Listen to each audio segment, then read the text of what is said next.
take you guys on a quick tour of our at-home store.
Hey folks, welcome once again to the Panelcast. I am your host today, flying solo. I am Richard, co-owner of KS Collectibles.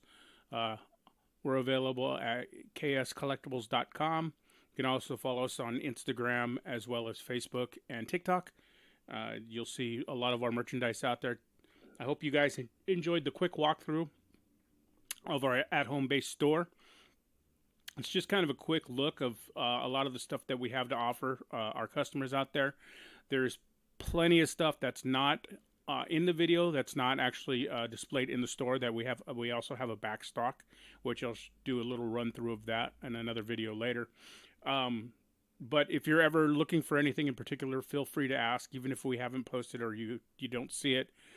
We have tons of back stock, and even if I don't have it, I have access to other sellers who can probably help you out at a decent price. So once again, if you're looking for any kind of toys, collectibles, feel free to reach out for us. It's pretty much the business. It's the purpose of this podcast is to promote our business and keep things going. Today, I'm just taking a minute to talk about some wrestling that happened this weekend.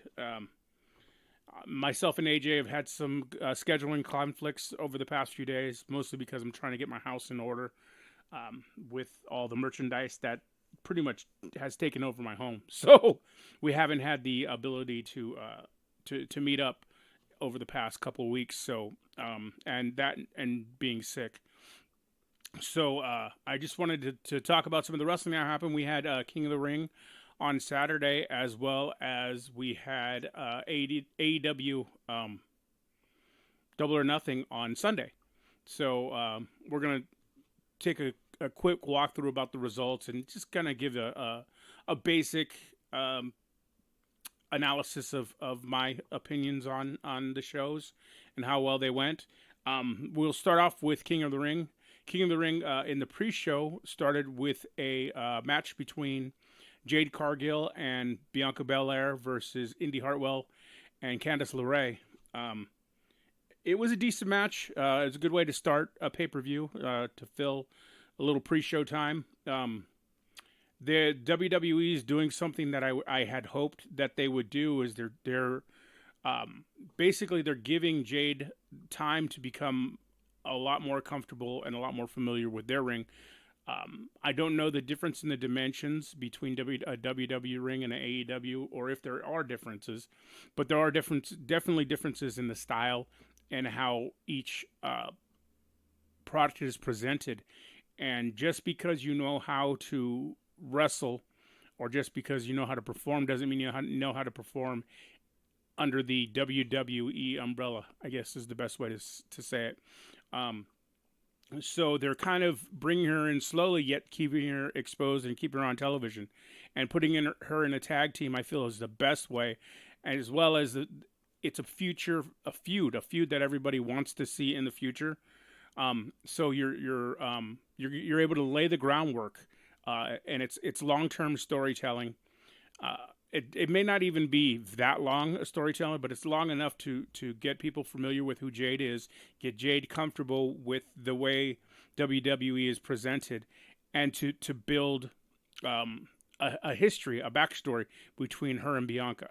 So moving forward, I look forward to see how that ends up. And you ended up with Jade and Bianca successfully defending the women's tag team titles in a decent match.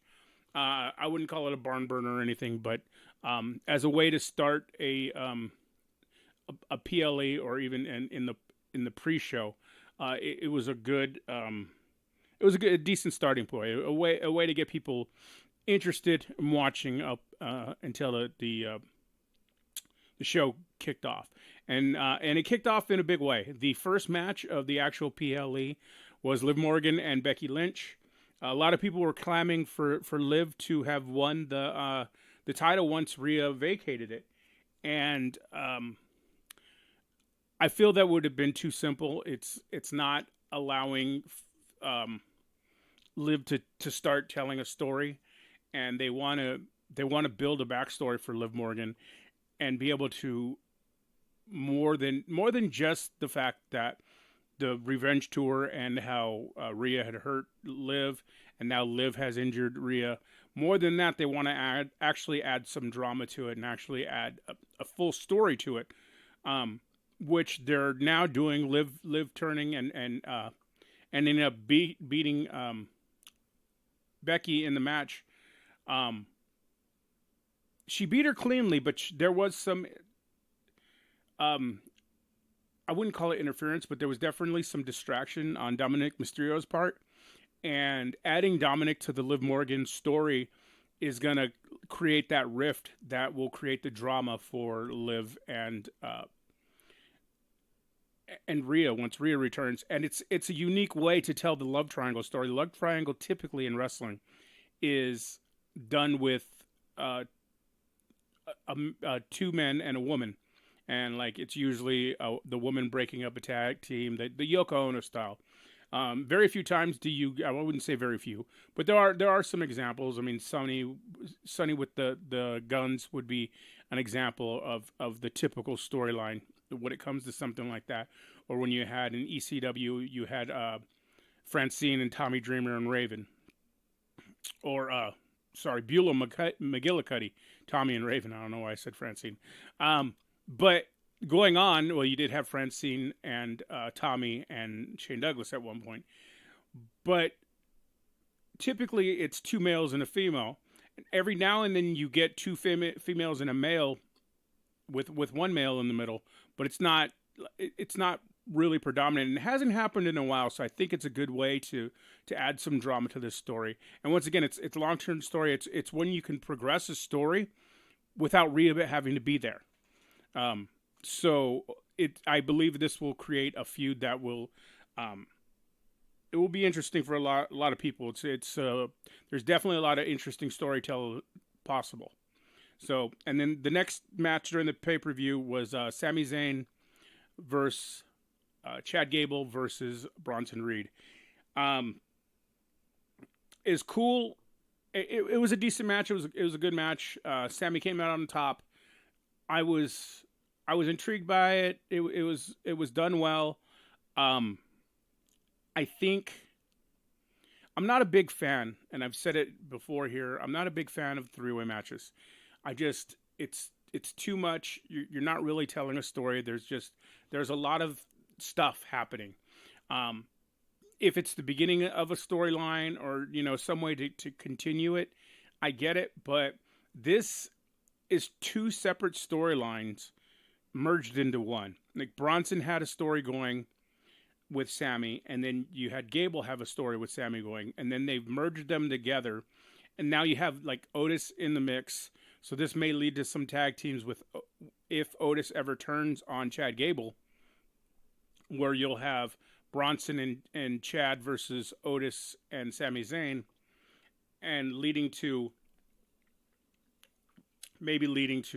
Otis and Chad having a feud, and Bronson Reed, who I believe very much deserves a real shot at the Intercontinental Championship.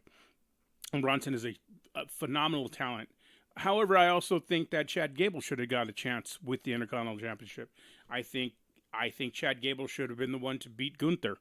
I'm not disappointed in Sami having it by any stretch of the imagination, but I think I would have rather had a babyface or a good guy Gable with the title. I just think he wasn't given the shot, and maybe they planned on this direction. I mean, all we can do is wait and see, and hope for good television, hope for good matches. So, all in all, it was a decent match. I'm curious to see where the future goes with this.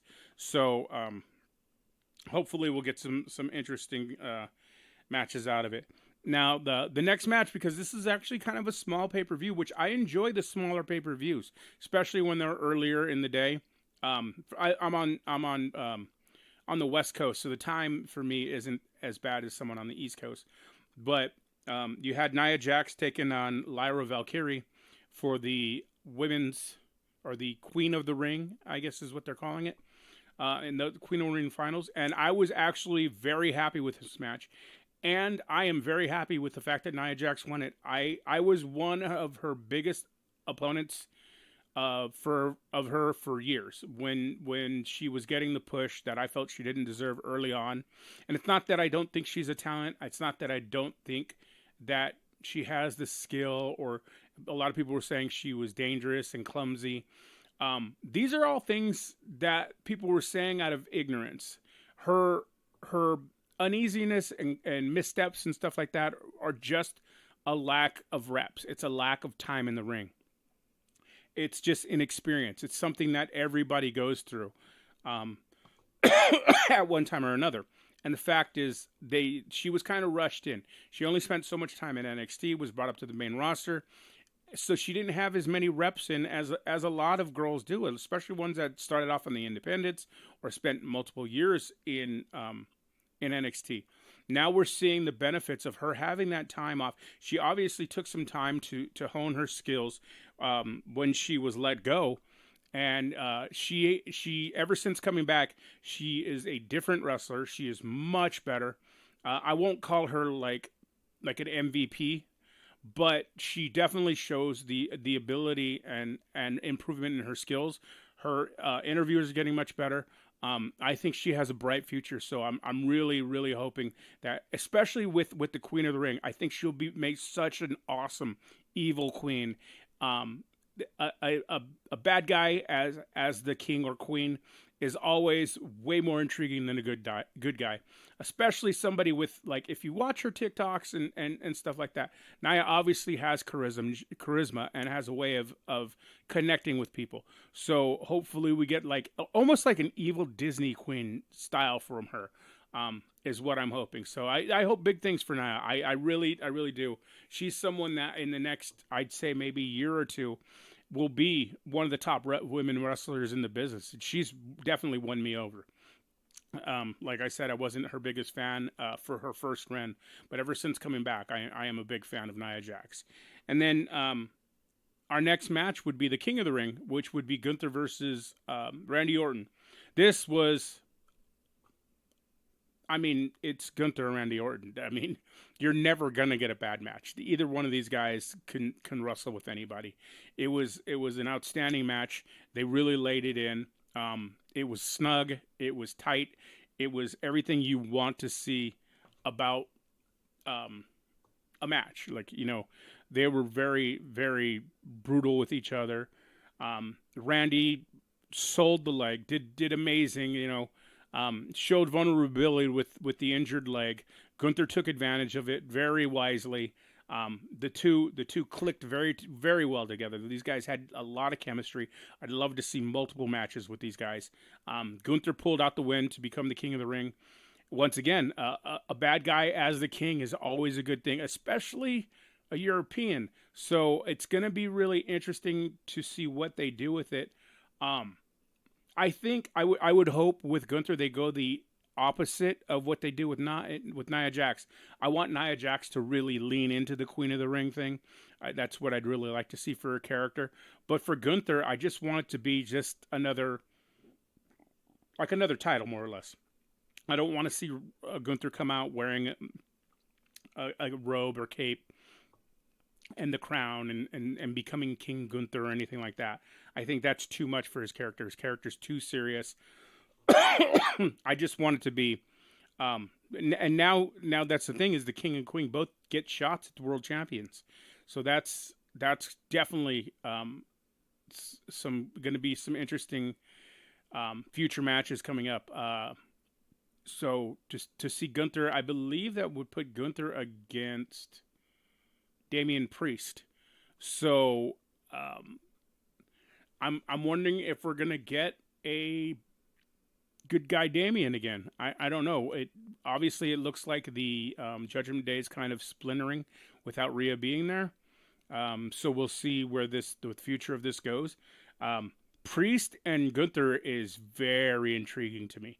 So let's hope that we end up with something like really. I'd like to see a long program out of that. I'd like to see more than just one pay-per-view. That's really atypical of wrestling nowadays, where you get a one pay-per-view and a blow-off. You get the few weeks leading to the pay-per-view or the PLE, and that's it. I'd like to see more long-term storytelling, but all we can do is wait and see. And then the final match, of course, was Cody versus Logan Paul, and this was, it was what it was. It was Logan Paul, who always puts on an entertaining match. Logan Paul is someone that spends a lot of time working on his craft. I wouldn't say he's a top-notch wrestler or one of the best in the business. He is one of those guys that's entertaining. He's learned to put on his style match, which I think is it's a positive thing. A lot of people say he practices matches all the time, and a lot of his matches read kind of the same. This read a little bit similar to the Roman Reigns match, which I think is a good thing. It's giving him time to also learn how to wrestle while still performing really good matches, because he's such a high profile person. Like he's so popular on YouTube, I think is where he's from. I honestly I didn't know who he was until he got into wrestling. I know he's got a podcast. He's got a big podcast. I know who his brother is. I've seen him box, stuff like that. But it's a way for him to be able to put on matches and be in the eyes of for people to see. So he's actually used and not just in the performance center. So it's a way to keep eyes on him and keep him going, and yet allow him time to learn.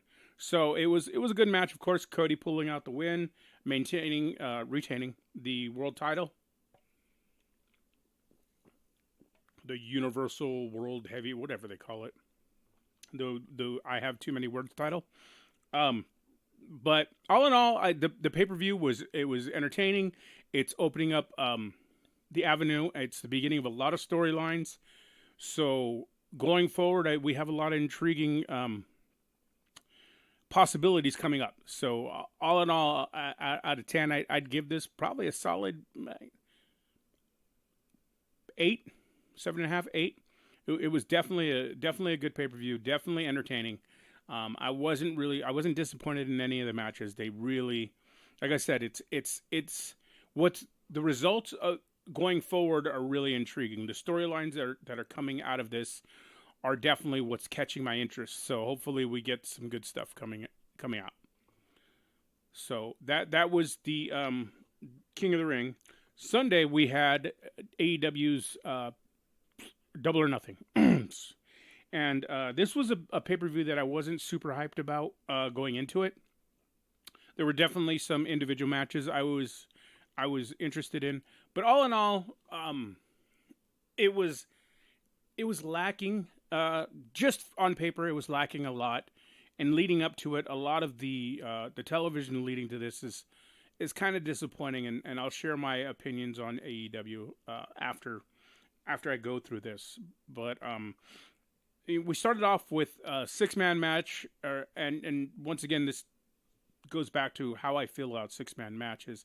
I'm not the biggest fan. I don't like 6-man matches. I don't like 6-man titles. It's just too much going on. It's something that works in like AAA or CMLL with the lucha style. It's something that's done because they're constantly in and out of the ring. So 2 guys will wrestle. They'll get knocked out. They go out of the ring. 2 more guys replace them, and they're constantly switching. But in American wrestling, it just kind of doesn't transfer over as well. It's not as fluid. It's not as fast. It's very clunky. It's very uncomfortable. The first match was the Gates of Agony and Brian Cage versus the Acclaimed and Daddy Ass, and it was an okay match. It wasn't bad. I like the Gates of Agony. I like the Acclaimed. Throwing Brian Cage and Daddy Ass in there is just, it's too much. I think AEW should focus more on the tag teams and get away from the 6-man matches. I get it. You're trying to get more people on the pay-per-views and get more people television time and time in the ring. I understand that. But it's just, like I said, it's clunky and it's just not very good. I mean, the match was okay. It wasn't a great match. And it's sad because the Acclaimed are an amazing tag team. The Gates of Agony have potential to be one of the best tag teams in the business. Brian Cage is always entertaining. Daddy Ass is just, I mean, Billy Gunn is an icon. He's an amazing wrestler. And honestly, and maybe he just can't, well, obviously he can't go like he could, 30 years ago. And maybe obviously he needs to be in tag teams and not be the focus of singles matches. But I think they should be doing tag teams instead of like, do the old Freebird rules where, it's just, it could be any of the two members of the Acclaimed. That would be a good way to do it because I feel Billy Gunn helps the Acclaimed with becoming well-rounded characters. They're decent. They're solid in the ring. Flushing out their characters and their personalities. That's something that has gotten better since they've been with Billy Gunn. So that was definitely, like I said, the match. It was okay. I wouldn't call it. I wouldn't call it a big win or anything like that. So, it was a decent match. I would, all in all, it was entertaining. But like I said, I'm not the biggest fan of 6-man matches. There was also, I think, I'm trying to look here. I think Thunder Rosa and Deonna Purrazzo was on the pre-show. I totally forgot. That solid match. Amazing match. Those are two of the best women in wrestling. Why they weren't on the pay-per-view is just a miss. I'd rather have that match on the pay-per-view other than the Acclaimed match. Unless I'm wrong and the Acclaimed match wasn't on. I'm not exactly sure of the match order. But Thunder Rosa is one of the best women in AEW. And Deonna Purrazzo hasn't fully got the chance to show exactly what she can do in AEW, but anybody who knows, who is familiar with Deonna Purrazzo, she is hands down just an amazing athlete, an amazing wrestler. Her character is awesome. This is something I'd like to see become a long-term feud and actually get some focus on AEW television. And that's what I think they're missing is storytelling, is the more than just, we're not friends anymore. I want to see who does the best. This is about a title. They're missing a story. And these two can go. These two are really, really great in the ring. And they both know how to tell a story. So there's potential there to do something with them. So I hope AEW does, going forward, do something as well in the way of a program with Deonna Purrazzo and Thunder Rosa. The next match would be for the, what is this title? Intercontinental title? I don't know. AEW has way too many titles. Not that WWE doesn't. Everybody has too many titles, to be honest with you. But we had Will Ospreay and Roddy Strong. And this is the one match that I was 100% looking forward to. I was absolutely stoked, waiting for this match. Will Ospreay is one of the best in the business right now. And Roderick Strong has been one of the best out there for a long time and hasn't got the chance to really shine since coming to AEW. And they kind of hid him behind the comedy character for so long, which I think is very much a disservice.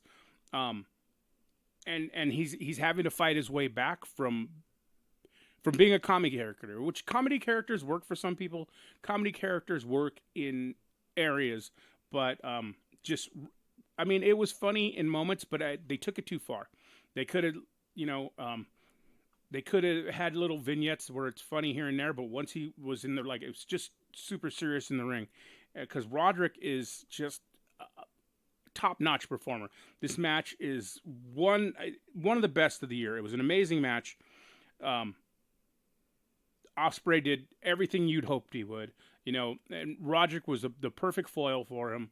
Of course, Ospreay ends up beating Roddy, winning the title. So it was a solid match. Unfortunately, another thing that unfortunate unfortunate. What's the best way to put it? Some wrestlers that have unfortunately held down by the anvil that is comedy wrestling or comedy skits are the Kingdom. Matt Taven and Mike Bennett are an amazing tag team. One of the best tag teams in AEW ROH. And they've been saddled with these stooge-like personas, and it's very disappointing because these guys are a solid tag team, and AEW could probably have the best tag team in wrestling, a tag team division in wrestling. When you have groups, upcoming groups like the Gates of Agony, you have like the Infantry who is up and coming. You have Dante Martin and the Top Flight, that's her name, Top Flight, who's also up and coming. But you have the Bucks, you have the Kingdom, you have the Lucha Brothers, you have, the Acclaimed. It's like solid tag teams where they could have this amazing division. I mean, it could be like back in the day, NWA, Mid-Atlantic, like the old Jim Crockett Promotions, was heavy tag team back in the day. Flair was obviously very popular. The world champion was somebody that was, featured and extremely important. But it was a tag team territory. It was a heel territory. It was a bad guy territory where bad guys ruled everything. It was always about the chase. But it was very tag team heavy, and that's the way I wish AEW would go. It should be very tag team heavy, not trios action, not six mans, but tag teams. And that's a good way to get younger talent over if you put them with the veteran, and they can sit there and take the time to learn and still be presented on television, still get that ring time, and not be made to look weak. So that match was like it was a solid. Like I said, I would probably say it was my favorite match of the pay-per-view. It's just unfortunate to see the Kingdom being used so poorly. The next match going in is, of course, for the six-man titles, the Trios Championship, Death Triangle versus the Bullet Club Gold, the Bang Gang, whatever you want to call them. And it was a solid match, honestly. It was action packed. The Lucha Brothers, I think when you get some people like the Lucha Brothers or a lot of actual people that have performed in Mexico in lucha matches, it makes the six-man matches go more smoothly because they have the experience of what true lucha six-man matches are like. So they keep the flow not so clunky as you'd see in the first match. So, it was an entertaining match. The biggest takeaway of it, obviously, is the return of Juice Robinson, which I am stoked for. I'm absolutely happy with. I cannot wait to see what comes forward from that. I'd like to see Juice be the mouthpiece of this faction. The Guns are actually becoming one of the best tag teams AEW has right now. They're entertaining. They're intriguing. They've developed decent characters. Switchblade has always been a great wrestler. The problem is they run off at the mouth a little too much. And what I mean by that is the Guns can talk. And Switchblade can talk. But they run a little heavy when they're talking. They don't get quick to the point. It becomes long promos, like too long. And it's not as entertaining or impactful as you'd want it to be. Juice Robinson is an amazing promo. And if he becomes the voice of this faction, I think it will be one of the best factions in AEW. It might be the best faction in AEW. As far as, they're young, they're skilled. All four of them are solid in the ring. So going forward, hopefully they do that. It was obviously, with the help of Juice, the Bang Bang Gang kept the six-man championships. Then we had, I believe is this where we had the break? I think this may have been where we had the break. Adam Cole comes out to talk crap to the crowd, and we see a returning MJF who looks phenomenal. A lot of people were giving him crap for having they were calling him a wish Triple H because he did. It's a tribute, like he was paying homage to somebody that he watched growing up. I don't see that being a bad thing. He came out with the denim vest over the leather jacket. He looked great. Just jacked. Like he looks phenomenal. And angry. And he talks about how he's basically just not going to be a nice guy anymore. It's not, you're not going to see the fun little kangaroo kicks and all that, which, I mean, I like that. He's very anti-hero. Like he wasn't talking crap to the crowd. He wasn't being a bad guy, but he was telling them, "Hey, I'm not going to be your friend. Like I'm not here to make friends. I'm here for business." And that's the MJF I want to see. So I'm excited. Now this is going to be intriguing for them to bring back something. They allowed it to go to sleep, and that's a problem. When MJF was out this whole time, even though Cole was also out, they could have kept the storyline going with vignettes and interviews and stuff like that, and they didn't. They dropped the ball on that. So most intrigue when it came to the Devil versus MJF, a lot of people forgot about it. Some people may have barely even know about it. So having to wake it up and bring it back to the forefront, I'm curious to see what they're going to do. AEW historically is not the best with storytelling. So hopefully they can find an intriguing way to really kick this back to life. Then we had Serena Deeb taking on Toni Storm for the Women's Championship. And this is probably my second favorite match of the pay-per-view. Much like I said about Will Ospreay and Roderick Strong, these are two people that can go. I like this match. I liked the Thunder Rosa and Deonna Purrazzo just a little bit more, only because I know how phenomenal Toni Storm is. Toni Storm is the women's champion for a reason. Toni Storm is the best woman on the AEW roster. However, she gets a little lost in her character too much. And I get it because it is character development. It's keeping that character going even during a match. But I feel that her in-ring work kind of suffers from it. And it's not as intriguing, especially when you're going against someone as talented as Serena Deeb. Serena Deeb is called the Professor for a reason. She's an amazing wrestler. She should be and should remain one of the top women in AEW. And she's fought through a whole lot to get back to being in the ring too, and that definitely deserves to be mentioned. Like she went through something where she didn't know if she was going to be able to wrestle again, and these two put on a clinic. They put on an amazing match. Definitely, those women's matches, those two women's matches are better than most of the men's on this. And I would like to see AEW maybe do something where they do an entire women's card. Maybe not a big pay-per-view, like a 5-match card isn't bad, especially if you give the women time. It would be, I think it would sell well, and it could make a whole lot of new fans for them too.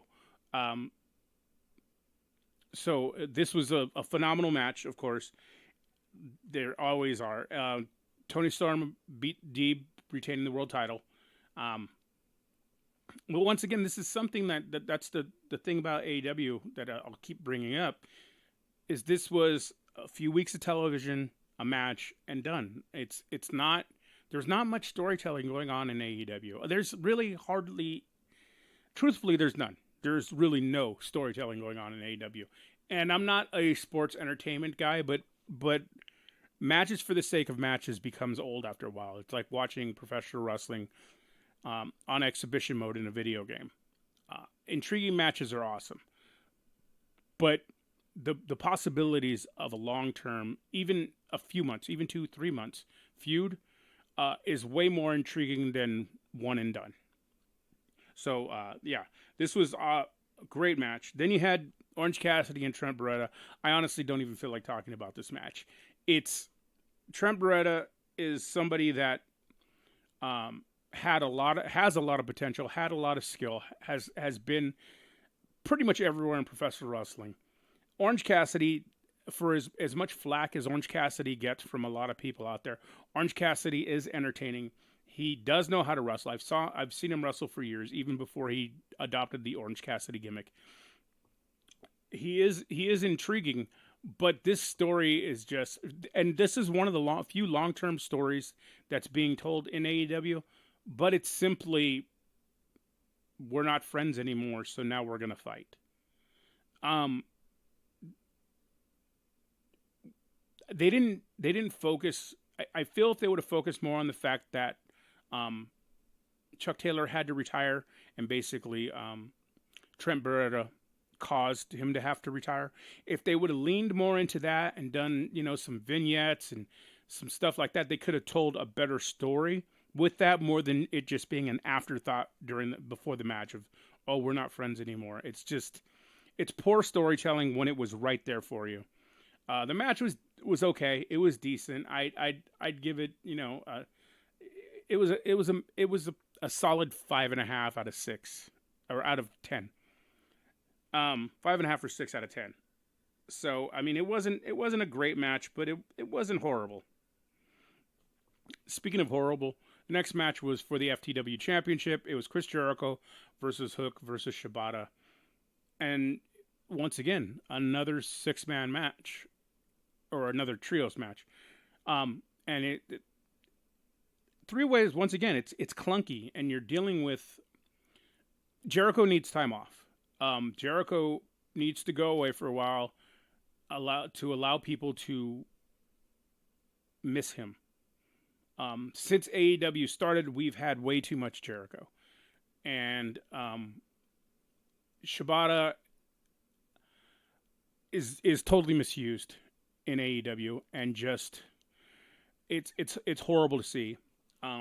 Hook has potential. Hook is there. Like he's getting better each week. He's an intriguing young man. He's an intriguing character. He doesn't talk too much, but he doesn't need to. That's part of his character. Sabu never talked. I like when it's left to him. His talking is left to a minimum. I liked it better when he had no friends, though. So I think he's just the character that needs a little bit more fleshing out. His timing needs to get a little better, but they're doing it the right way because he's doing it. He's getting time in the ring. I'm just kind of over the whole Chris Jericho thing. The FTW title needs to go away. There's too many titles in AEW. There's too many titles in wrestling. They don't mean anything. They're just, now it's become what everybody used to get mad at Vince Russo for. Now they've become props because there's so many, and it's meaningless, and there's no history tied to most of these titles. We saw Brian Keith, the bounty hunter, helping Jericho in this match. Brian Keith, who lost in a match earlier in the week, so to name who the contender for the FTW title was going to be, he lost to both Shibata and Hook, which is stupid. But I'm curious to see what they're going to do with Brian Keith. Brian Keith is ultra talented, has a lot of potential. I don't know if they're going to make him part of Jericho's learning tree, or if he's just literally a bounty hunter. I would love to see him as a bounty hunter, collecting bounties from all types of people, attacking. It doesn't matter if they're a good guy or a bad guy. If I'm getting paid to take you out, I'm getting paid to take you out. Brian Keith has a lot of potential, and hopefully they use him in the right way. And it's potential for storytelling, which, like I said, is something that AEW drops the ball on a lot. In that match, of course, Jericho retained the FTW title. And it was a Jericho match. It just, I am a Jericho fan. I don't hate him. I don't think he's taking. A lot of people feel he's stealing the spotlight from people, or taking advantage of the younger wrestler to keep himself in the limelight. I think he's providing them with a veteran to be in the ring with, to learn how to present professional wrestling, to learn how to try and present storytelling in the ring.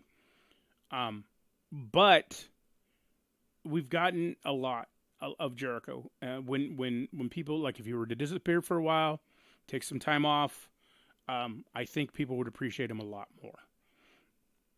The next match would be for the IWGP Championship. It's an eliminator match, which I don't understand what the eliminator thing is. I hate that term. I hate it's if you win, you get a title shot, is what it basically means. I don't understand. You have to beat the champion to get a shot at the championship. That makes no sense. Especially, it used to be eliminator matches would be the top two contenders would take on each other, and then whoever won would take on the champion. AEW does it ass backwards, and I really just think it's stupid. But this was Takeshita and Jon Moxley. They put on an amazing show. Takeshita showed exactly how good he is, exactly how misused he has been. The guy is top notch. He should be one of the top heels in AEW right now. Putting him with Don Callis, I think, is really...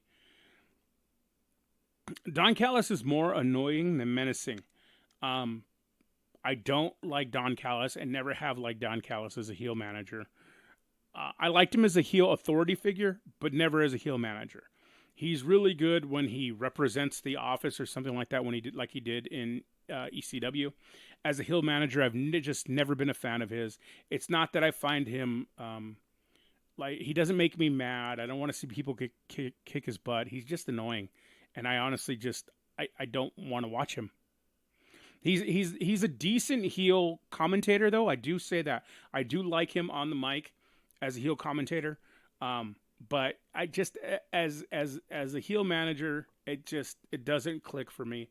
Takeshita needs somebody else as a mouthpiece for him, and he just needs to become more menacing. And I think they stop and go with him way too much, and it's really dropping his stock. And it's unfortunate because he should be one of the best heels. People like him, like Will Hobbs, Ricky Starks, Miro, like all these people, too many start and stops. Just drop the ball on these guys so many times. It's very unfortunate. So all in all, Moxley, of course, retaining his title. They put on a good show. There's a lot of haters for Moxley out there, but Jon Moxley is the MVP of AEW and has been for many years. The guy works his ass off. He does need some time off, though. He's another guy that we've gotten a lot of Moxley, and it's not, he did try to take time off at one point, but has had to be called back because of injuries and suspensions and other things that happen. So when I say he needs time off, I mean the man deserves some time off. The man deserves a break. I'm a huge Moxley fan. I could do without some of the blood and guts wrestling sometimes, but hey, if that's what keeps him happy, if that's what he enjoys, I just like to see that go strictly for the pay-per-views and not so much on television. Because when you bleed constantly, it takes away the meaning of it. So, the next match would be Adam Copeland versus Malachi Black in a barbed wire steel cage match.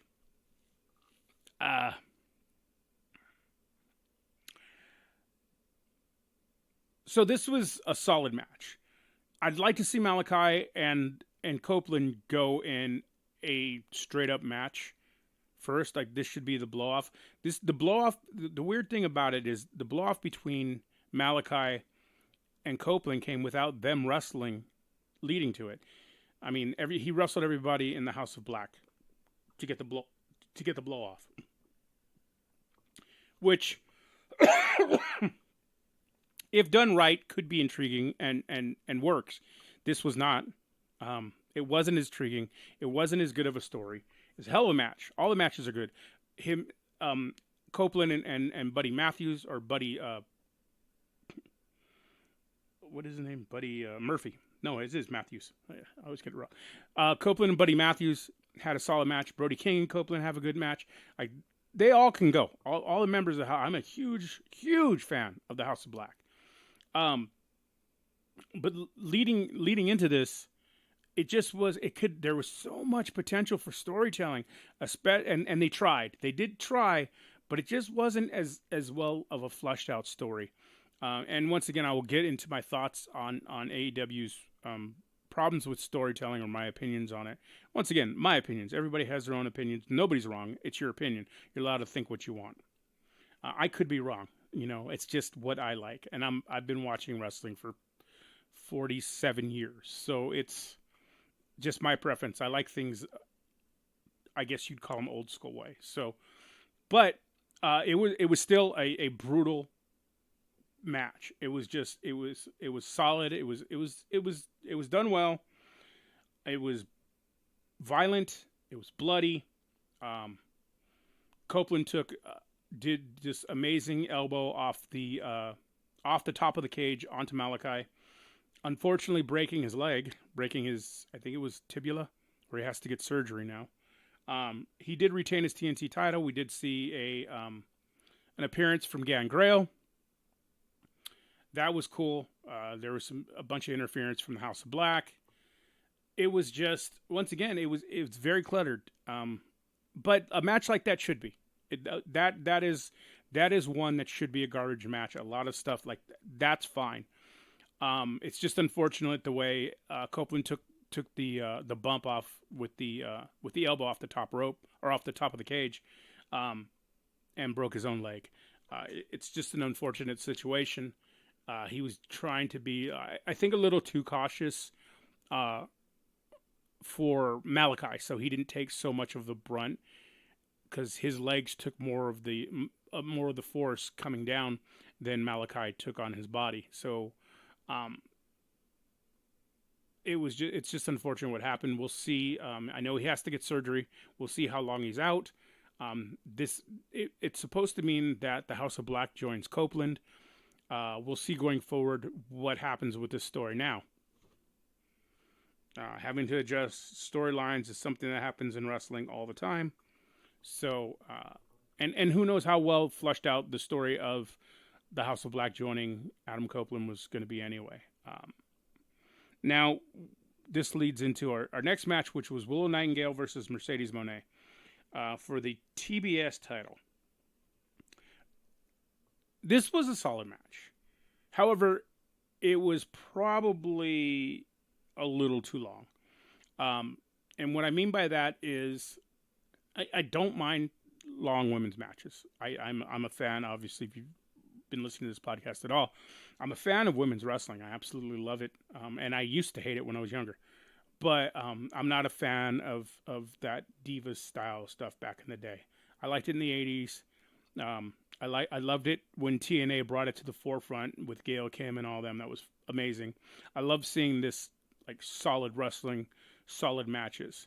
What I mean by this being a little long is it kind of exposed Willow Nightingale a little bit to the fact that she's not. What's the best way to put it? Willow Nightingale is good. She's an awesome wrestler. She's one of my favorites. She has the best personality. Her character is top notch. She also has only been wrestling so long, and she doesn't have the skill that some of these ladies have. When you're talking to Serena Deeb, Toni Storm, Thunder Rosa, Deonna Purrazzo, and you see how good these women are, and then you're getting a long match with somebody like Willow Nightingale. Willow, like I said, Willow's good. She is a solid wrestler, but this kind of exposed. Back in the day, you would get with ECW, you would get Paul Heyman was really good at highlighting people's strengths and hiding their weaknesses. This was highlighting her strengths, but also exposing some of her weaknesses. If it would have been a little bit shorter, maybe half the time, it would have been a perfect match. It did. I mean, it shows her potential. It shows how amazing she is. This is just the opposite of what I've said about Jade Cargill earlier in this podcast. Is it just kind of exposed some of the holes in her game a little bit. And then maybe I just don't feel that her and Mercedes had good chemistry. Now, it could be the fact that this is Mercedes' first match in, I believe it's over a year. So it could be a ring rust thing with Mercedes also.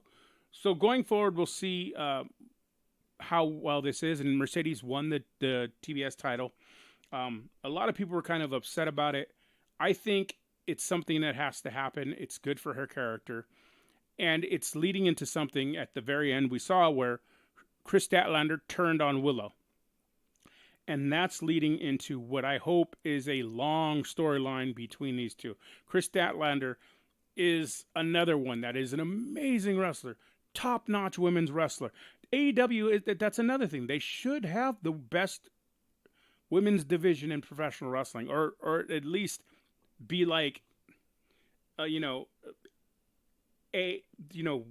1B, Like, they should be right there. They're really poor with their storytelling, and they don't give the women enough time, and they focus on the wrong women. And I don't mean that any of the girls are bad or anything, but when you get extended time with girls like Julia Hart, who just needs more time, with Willow Nightingale, who just, like, a lot of these girls just need a little bit more time. And they should get time. They should get matches, but they shouldn't be featured just yet. They're working their way there. They are. And they, in a year, maybe two, they'll be top notch. But giving them a decent amount of time, not too much time to where it exposes them, with a solid veteran, is the way you build younger talent. So, but still, it was a phenomenal match. Chris Statlander turning on Willow, which I said a while ago was going to happen, and I'm excited to see a heel Chris Statlander. I'm really excited about that. So, and that leads into our next match, which of course was for the World Heavyweight title, Christian Cage versus Swerve Strickland. This was just, Swerve has, and I've been a huge fan of Swerve since he was in NXT. I absolutely love Swerve. Now, Swerve does not wrestle the style of wrestling that I am a big fan of. I am more, like I said, I'm older. I'm more the old school traditional style. I like old wrestling. I'm a big fan of, people like Claudio, people like, old style snug wrestling, But Swerve is flashy, but Swerve has the best developed character in AEW. His stuff looks solid. It's snug. It's there. It's good. He is amazing on the mic. He knows how to work a crowd. There are no holes in Swerve Strickland's game. And he's wrestling Christian Cage, who the exact same could be said about him. Christian has been amazing for years. He is somebody that didn't get the accolades he deserved because he used to wrestle with Edge, and Edge is amazing. And Edge got all this attention. When Christian left to TNA and became the world champion there and just ran amok, Christian Cage was amazing. I am a huge fan of both these guys. This was an amazing match. This is probably this would be my second favorite, third favorite. It's, 1A, 1B. Once again, this is right up there with the Tony Storm and man, my mind is going. Anyway, right up there with the Tony Storm match and Serena Deeb. Sorry, but they put on a phenomenal match. The whole patriarchy, though, I think is too much. But Christian pulls it off. It would normally annoy me, the family and Luchasaurus and all that stuff. It would normally annoy me, but Christian Cage does it to where it's annoying in an entertaining way. Like, you want to see him get his butt kicked, and I really enjoy that. So this was. A lot of people were disappointed that Christian Cage was going to be the first opponent for Swerve for his world title. I think he was a perfect opponent. My only problem is it kind of came out of nowhere. There was so much potential for a long-term story with this, once again, especially with Christian Cage being with Nick Wayne being with Christian Cage, and the history between Swerve Strickland and Nick Wayne. and they touched on it a little bit, but like there was so much more potential there. But it was an entertaining match. It was done really well. So I did enjoy that. Then we go to the final match, which was the Anarchy in the Arena. Team AEW versus Team Elite.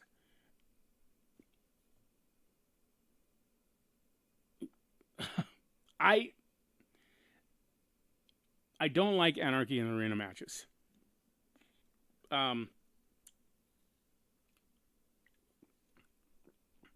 There's too much action going on. I do like one way they did present it. They presented a split screen with 4 screens that showed the individual action going on, like, because everybody separates. I do like when they did that. I just think they should have done it for more, and it makes it more intriguing. But a lot of the times they're focusing on one thing, and you feel like you're missing a lot. And I've been in the arena when they've had these matches, and live you're definitely missing a lot of the action, and it's a real letdown. These matches are always brutal. There's always crazy stunts that happen. I just the way they're presenting the Elite, I don't like. The snarky, goofy bad guy bosses is stupid. I don't enjoy it. And the crazy thing is the Bucks have the ability to be really solid heels. When they first were with the Bullet Club, when they were a very big part of making the Bullet Club so that Bullet Club boom, where they were selling their merchandise and Hot Topic and everybody in the United States had heard about them. The Bucks were a large part of that. And when they were heels in that, they were legit, like, just bad guys. They were just real pieces of crap. Guys that you really just don't like. Here they're snarky, and it's comedy bad guys. I'd rather see them be a lot more gritty, a lot more ruthless. Same thing with Okada. They're not using Okada right now. It's very disappointing. It's up there. They might as well dress him as Kato and put him with Samoa Joe at this point. I really don't like the way he's being presented. They're trying really hard with Jack Perry, and they're trying to go with this whole scapegoat thing, and the crowd is buying into it. A lot of people don't like him. He's getting a lot of heat. But I think it would have been a lot better had they presented this when the whole CM Punk thing first happened. They're trying to blow fans, or to fan a flame that's pretty much smoldered out. The potential was there months ago, and they dropped the ball on it. And as far as Team AEW, I absolutely hate what they do to FTR and AEW. FTR is so poorly misused. It's actually a crime. It is horrible. Not that the WWE didn't horribly misuse them. So I'm not saying the grass is greener anywhere. I just think AEW, Tony Khan, is dropping the ball really, really bad when it comes to FTR. FTR should be your top bad guy tag team, and they should be the tag team champions, and just running roughshod, just being like ruthless and gritty, and like they have the potential to do it old school, where, like, I'm talking Four Horsemen style, where they're, instead of beating opponents in the ring, they're injuring them before matches happen, jumping people in bars or in hotels, and there's so much potential because FTR has that stigma. They have that feel about them that they would do gritty stuff like that, which is what you want a real heel to feel like. So I wish they would do something like that. They're really just dropping the ball with FTR. Darby needs some time off. The man's beat to hell. Darby, and honestly, he needs to get it before he gets seriously injured and you lose him for an extended length of time. Or then again, he might injure himself on his own time because it is Darby.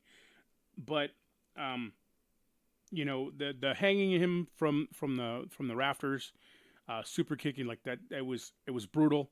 It was insane. There were some insane spots in this.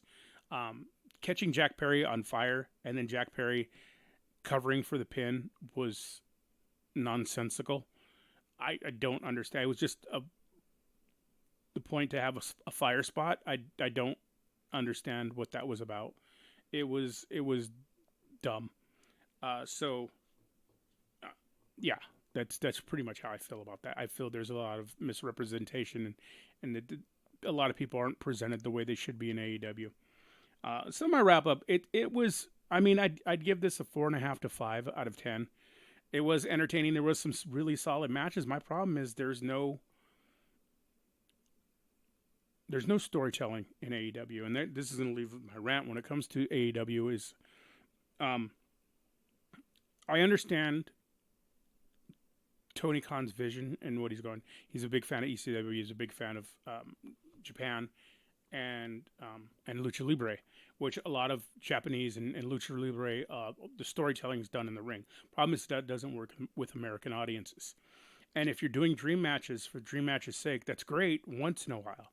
But when every card is dream matches, it makes it very hard to keep an audience or to even build an audience. What Tony Khan needs, and I don't think, a lot of people say he needs to bring in an experienced booker. And I mean, that's obviously that would help a ton. There's a lot of people who have great ideas that would work with AEW, but it's not your money. You can't tell this man how to spend his money. If he wants to book his shows the way he wants to book it, that's fine. It's his money. Who are we to say? However, I think in aiding his vision or his dream matches and the scenarios that he wants, he should bring in a writer to make sense or actually make storylines out of the matches he wants to see. And I think it would help build the audience and help AEW expand and grow. If you bring somebody that knows, and it doesn't have to be like this experience, like someone that's been doing it for 100 years. I mean, there's people like Freddie Prinze Jr., who is an experienced writer for wrestling that could have some intrigue, and you never know. I mean, I'm sure there's plenty of people out there who would fit that bill, who can take basically the outline that Tony Khan's creating by this dream matches scenarios and expand it into a viable story. So hopefully they do something similar to that in the future. I appear to be having problems with my camera, so if this is shaky here or there, sorry about it. Hopefully the audio is still coming through. Anyway, that's my thoughts on the wrestling for this weekend. Also, there was a couple of things that happened. There was the Kiss on Raw, which apparently did not air. I saw it on YouTube, where Liv Morgan walked up and kissed Dominic Mysterio, which once again is leading into this long-term storytelling I was talking about earlier. So the potential is there. Like I said, it's going to start building even with Rhea not being there, which is something that AEW needs to take notes on. And then you also had Tuesday on NXT, you had Jordynne Grace come out, and she's going to be challenging for the NXT Women's Champion. Jordynne Grace, the TNA Knockouts Champion, and introduced as a Knockouts Champion.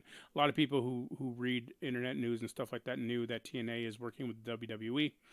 And I think this goes to the old, like, what WWE did back in the day with ECW, of just trying to help the brand get noticed, because they're kind of hard to find on television. So this is to help build TNA and get more familiarity with the brand, as well as, build the talent that they have. And Jordynne Grace, I mean, the Juggernaut is amazing, and it's going to be a good match coming up at that PLE. So Jordynne Grace will be vying for the NXT Women's Championship.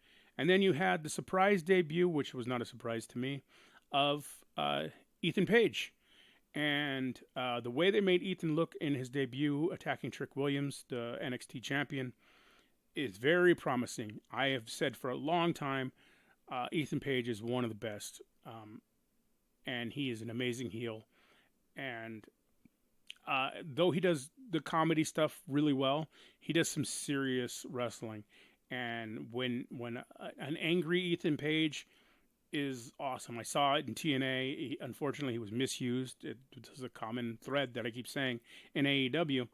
So hopefully we get a really, really good hard look at Ethan Page, because that guy is an amazing talent and deserves to be. I would love to see him as NXT World Champion. I'm intrigued to see what going forward. What's going on with NXT? It looks like they're building a second brand again, similar to what they did back in the day when they had, all the old indie talent there, when they had, the Undisputed Era and Keith Lee and all those people. And NXT was, honestly, it was, to me, it was better than the main event, or than the main roster. And I think they may be leaning towards that again. So moving forward, I'm pretty excited to see where NXT goes. And it's about all I got for this week. Thanks for joining. Once again, you can follow us on Instagram, Facebook, TikTok, YouTube, Spotify, pretty much everywhere. Our links are pretty much in every bio. I know on TikTok you have to go to my Instagram to get the links. I do also. I post a picture of the of all of our the names to follow constantly. If you're ever looking for any toys or collectibles, feel free to reach out. You can email us. You can message us on the website. The phone number is on the links. Instagram, you can direct message me on anything. So, thanks for joining me. And I will see you guys next week. Stay classy.